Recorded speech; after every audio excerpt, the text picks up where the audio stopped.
Hey everybody, welcome back to Video Game So Terrakin are continuing the series Scale and Deliver, where I look at 5 of my favorite Taito Superscalar arcade games of all time.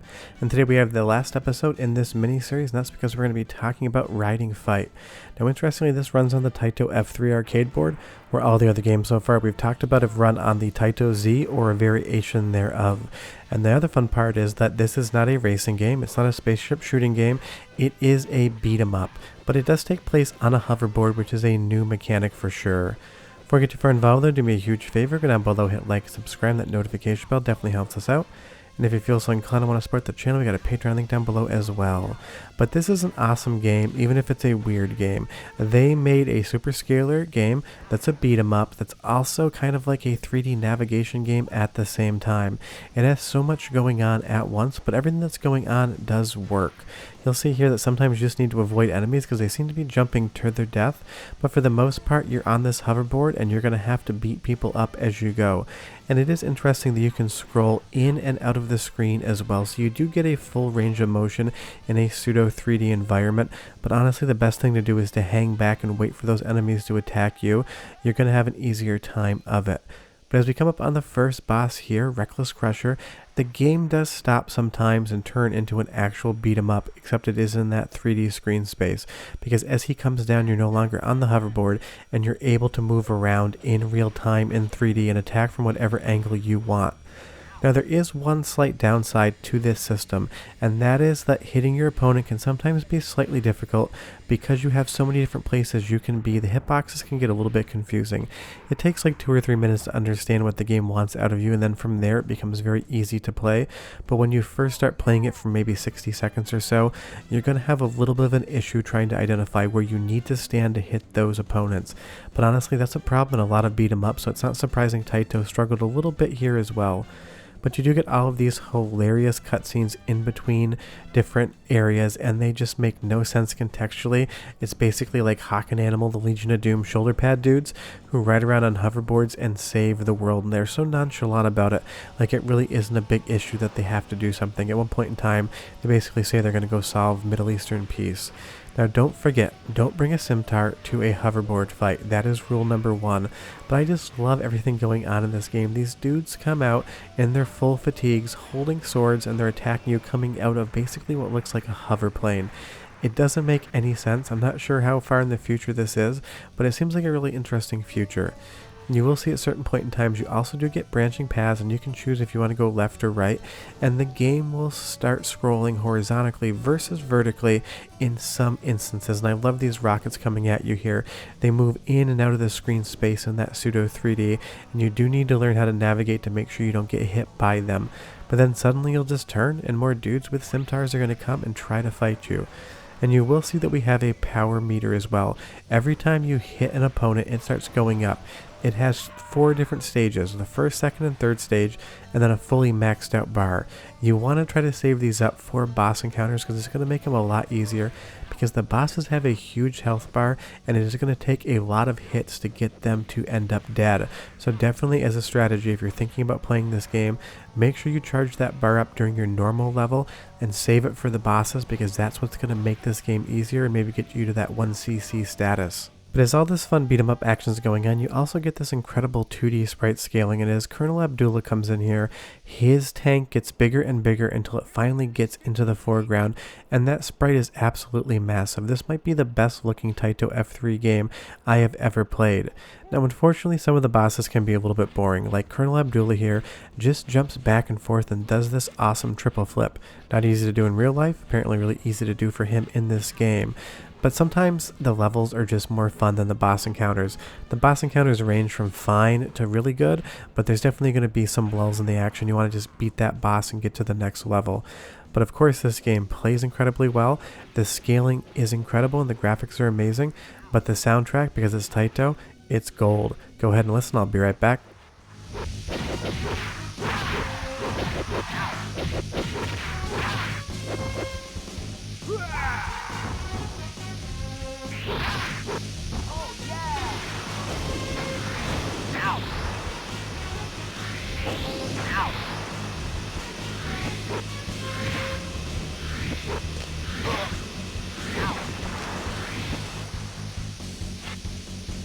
Oh, wow.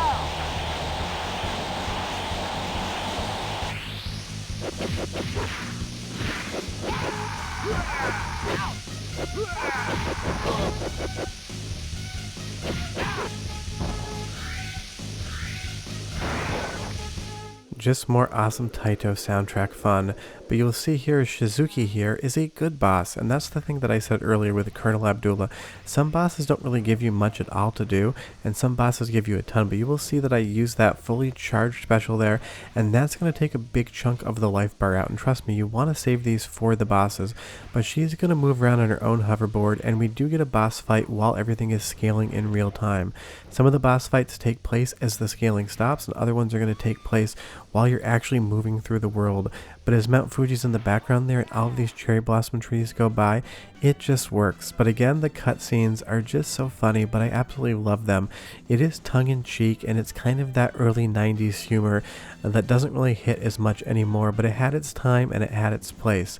And you see here we now have to go rescue a princess, because of course we do, it's a video game. But as we jump down into stage 4 and all of this water starts scaling by, now we have ocean knights with battle axes. I do not know where these people are coming from in the universe of Riding Fight, and honestly it doesn't really matter. But sometimes when you defeat an enemy, you will throw their weapon into the air, and if you are in the right place, you can grab it, and now we can one-hit kill them with that axe, basically cutting them in half. But the minute you take a hit, you're going to lose that weapon. I wish you had more than one hit before you lost it, because not many enemies hold the weapons, and it is hard to catch them. But again, I just love when this game pivots from going into the screen to going to a horizontal scroll.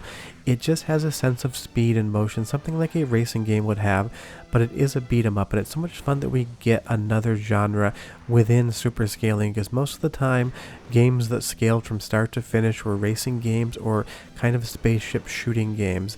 It is rare that we get a full scaling game that is a beat 'em up. Of course, Sega had something like Golden Axe, The Revenge of Death Adder, but that just used scaling in certain sections. Riding Fight does it basically 95% of the time, and I absolutely love it for that. I'm not saying this game is better than Golden Axe, Revenge of Death Adder. I'm saying it's different, and from a technology standpoint, it might actually be a little more to my liking. But that's what's so much fun about this game.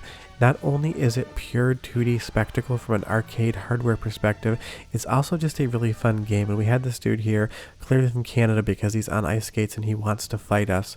But as we move on into the final stage, we get into this sci-fi cityscape. Reminds me a lot of Night Striker, and it seems like Taito loved using the same themes over and over again. We had Galactic Storm, we had Night Striker, we had Riding Fight, we had Gunbuster. Those all take place in kind of like a cyberpunk future.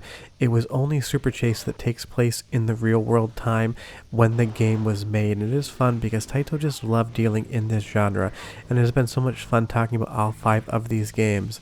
But in stage 5 you do get a mini boss, but you also get a really great soundtrack as well. So go ahead and listen for like 25 seconds here. I'll come back and close out the video on Riding Fight and tell you what the next retrospective is. But enjoy!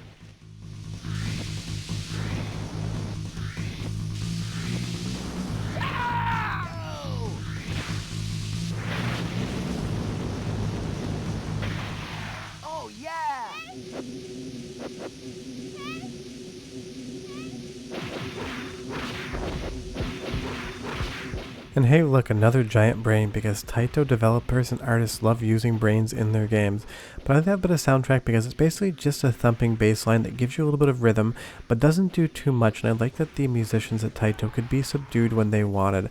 But this boss fight is just wild. It goes on forever, and this dude just basically has all these different rotating floating brains around him, or maybe they're eyeballs. It really is hard to say, but it turns into basically an opponent you need to fight. Now, the first stage of this boss battle is the easiest boss battle in the game, and I think that's really funny that the final boss's first form is the easiest just to wail on. But when you get to the second form, that is when everything gets difficult, because all of these brains basically fuse into one giant demon knight that looks like it's straight out of something from Ghosts and Goblins. That's at least what I see, but leave me a comment down below and tell me what it is you see. When you get to the second phase of the boss fight, it becomes infinitely more difficult, and you're going to lose a lot of credits on this one. But this, guys, has been Scale and Deliver. It's been 5 games from Taito that deal in 2D sprite scaling, and it's been so much fun to talk about them because they're some of my favorite games of all time, and they're games that I don't really think get as much recognition as they deserve. Leave me a comment down below and tell me what you thought of the retrospective. But starting next Wednesday, if you haven't watched the trailer yet, we're going to have a long retrospective on the House of the Dead from Sega. The history of the storyline, the game development, everything that comes along with it. But yeah, 2D sprite scaling is amazing. Hope you enjoyed the series and we'll see you next time. Bye bye.